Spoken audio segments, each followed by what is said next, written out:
আসসালামু আলাইকুম। কেমন আছো তোমরা? আশা করি ভালোই আছো। চলো আজকে তোমাদের সাথে লাচ্ছির রেসিপি শেয়ার করি। যদিও বা একটু আমার স্টাইলে, এখন আমাকে জাজ করিও না, অনেকেই আছে এরকমভাবে বানায়, বাট আমি আমারটা শেয়ার করলাম। তো এর জন্য আমাদের প্রথমে লাগবে দই, আর লাগবে আমাদের দুধে ভিজিয়ে রাখা কিছু খেজুর। তো এখন একটা ব্লেন্ডারে আমরা খেজুর মাখানো সেই দুধটা দিব। তারপর এখানে দিব আমরা কলা, আপেল। তোমরা চাইলে শুধু আপেলও দিতে পারো, শুধু কলাও দিতে পারো, তোমাদের ইচ্ছা। তো এরপর এখানে আমরা দিব শিরা। এখানে শুধু পানি ভাবিও না, এখানে মনে করো চিনি মিক্স করা আছে। তো এটা দেওয়ার পর এখানে আমরা দিব দই।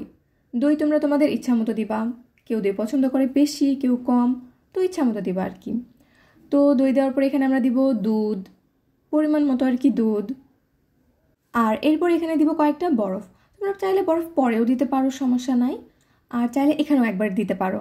দেওয়ার পরে আর কি রেখে ঝাপনা দিবা, আর ইচ্ছা মতো ভালোভাবে ব্লেন্ড করবা যতক্ষণ না পর্যন্ত এটা ভালোভাবে মিক্স হয়ে যায়।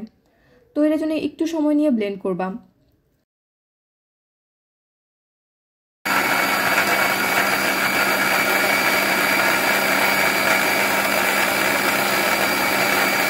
এই দেখো, বলতে বলতে আমার লাচ্ছি রেডি। এখন এটাকে গ্লাসে ঢালো, আর চাইলে একটু ডেকোরেট করো আর খেয়ে নাও।